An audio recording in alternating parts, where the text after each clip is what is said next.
r/NuclearRevenge. First story. I ruined the firm I used to work for after they committed fraud and fired me because of it. This happened to me back in 2012 when I had my first real grown-up job in university. This is a long red TLDR at the end. I was a clerical assistant for a firm in my city. The firm was a small one of 9 employees that also had clerks who would intern from time to time. I worked there part-time during my junior and senior year, then full-time after I graduated. I made it about 4 months before I was told to resign. This was my first ever business formal job, as we had lots of client face-to-face. The clients were big.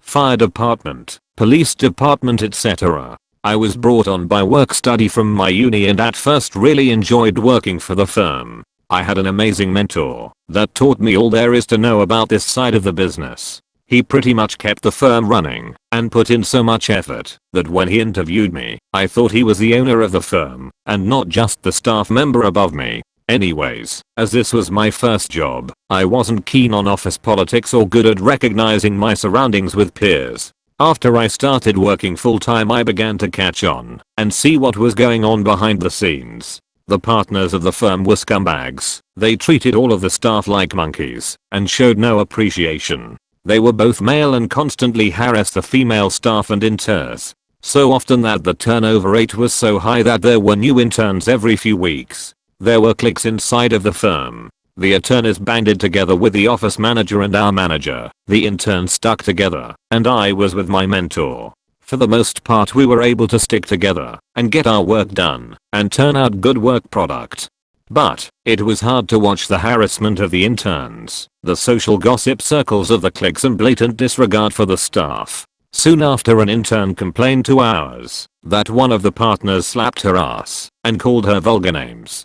Our manager, attorneys, and office manager gaslighted this poor intern so bad that she was an emotional wreck when she just walked out and quit. That was the point. My mentor and I had enough. After seeing this, we started to take pictures, notes, and gather statements of everything we could see that was going on inside the firm that was illegal. After a huge firm event that involved many hours of overtime, close quarters and pressure, a breaking point was hit, and the staff was exploded upon by the attorneys and managers. After the event, all of the employees went out to a local club to relax and throw back a few drinks and cool off. This was not something that you would think people in this field would do, especially when the average age of the employees in the firm was over 45. After the attorneys started getting shitty drunk, the interns and my mentor took off to go home for the night. I stayed but went to party with my friend group that was also out for the night at the same club. I bounced back a few times between groups and dancing, but near the end of the night I came back to check on my co-workers, and what I saw was shocking. They rented out a VIP stage and had bottle service all night. When I walked up to the stage, I saw the 2 partners grinding on associate attorneys, fondling them and taking turns making out with them. I was disgusted and started to hatch my plan. Not only is that a conflict of interest in my state/type of law, but both partners were married with kids, and so were 3 out of the 4 other female attorneys/staff. I got one of the promoters, that was my roommate at the time, to get the club rep to take photos of them doing this, but to also send them to me. I snapped a few on my phone and left the club. Before we went out, we all stopped at a hotel room close by that was rented out by the partners of the firm. I went back after I left the club, and since I was an employee of the firm, I was able to convince the front desk to let me back into the room, as I was there a few hours earlier and was working with them to pick up/drop things off for the event. After I was let in, I started to take pictures of everything that I could find. I emptied drawers, bags, and closets and was able to take pictures of many drugs, sex toys, and things like IDs that were left behind earlier. The following Monday, I go into our office and tell the manager that I was uncomfortable with what I saw the partners doing, what they have done in the office, and how everyone exploding on me and my mentor at the event was unacceptable. Immediately after I left our office, the manager ran into the partners' offices and closed the door. I could hear screaming coming through the door and booked it over to my mentor's office to fill him in. After I blurt out what happened and what kind of pictures I got, the partners and our manager run into my mentor's office and overhear us talking about what happened nights before.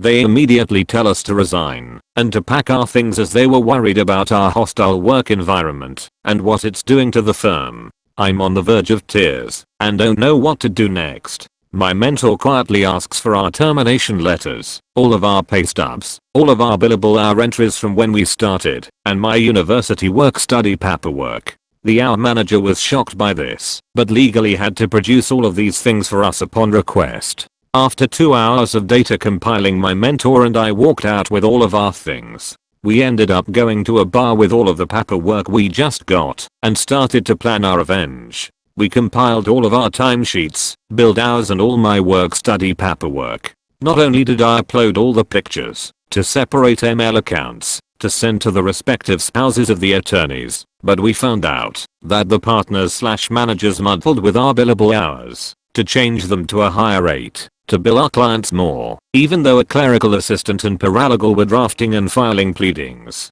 Through my work study they reported that they were paying me $18 an hour total, while paying me $6 an hour from their pockets, and my school was fronting the other $12 as reimbursement. Not only on my pay stubs was my hourly rate $12, I nor the firm was being taxed for the other $6. Instead it was being pocketed straight by the firm. After a complete and thorough compilation of documents, my mentor and I set out the next day to complain to the State Bar Association to show that the attorneys at the firm committed malpractice, misrepresentation of funds, harassment, and conflicts of interests.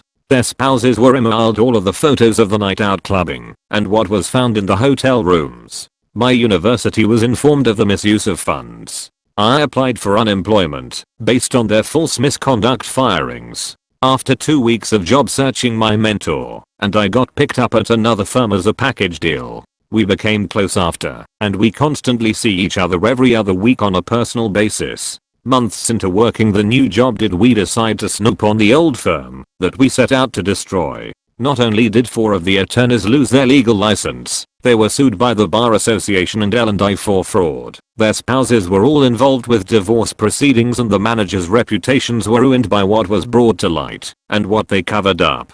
My mentor and I ended up pulling all of the Superior Court submissions to read over what documents were submitted in court, and they were caught lying in declarations they submitted. It felt real nice to be vindicated by ruining their relationships, jobs, and business. Thanks for reading.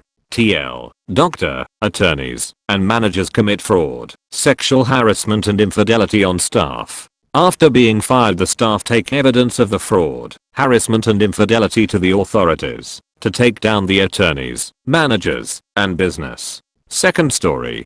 Be oppose all of your life. Have fun getting stranded in a drug cartel city.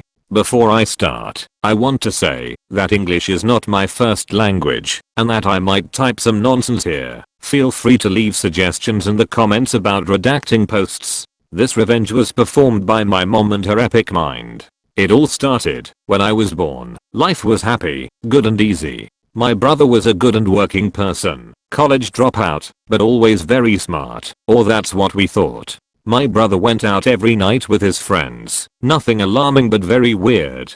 Time passed and I turned 10 years old. At this point my brother had a girlfriend, a son, and had already moved out. It was fun until my brother moved back with me and my parents. Shit truly hit the fan there. The first day we noticed an instant change in both his personality and appearance. You see, he didn't move back in alone. He came with his son and girlfriend. We asked why he came back, and he simply said they had a problem and this was temporary. For his girlfriend, to which I will refer as D, and son, this was true, but he stayed for the rest of this story in our house. When D and her son left, she cut contacts with both our family and my brother, but occasionally asking for money.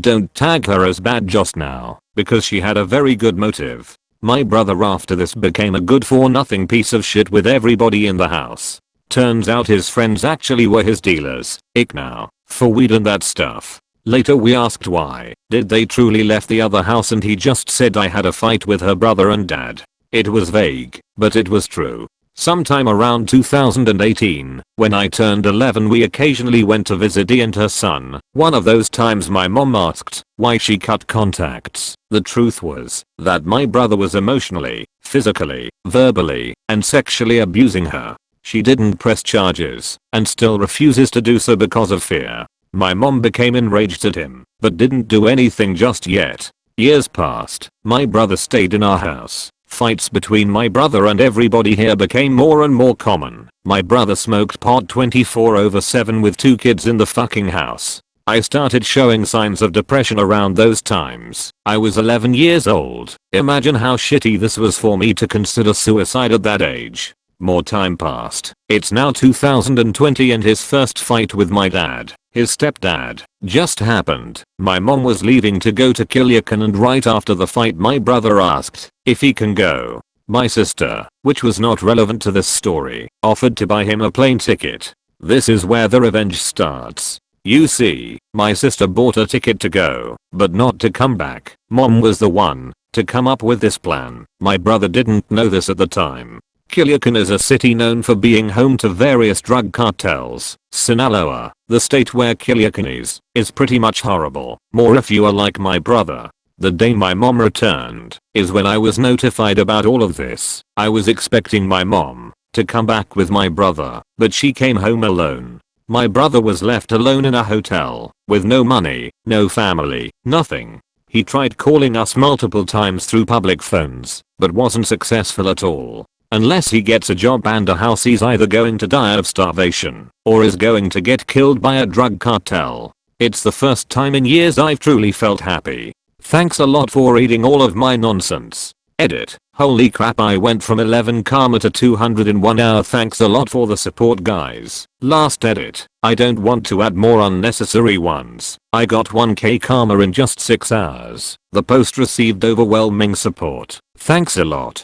Story update. So, it's been a long time since I made this post and I think it's time for an update. We've already been with D's son, so that's clear. He cut contact with US, so we don't have way of knowing anything about him. Tomorrow we are going to Culiacan to visit him. Wish us luck.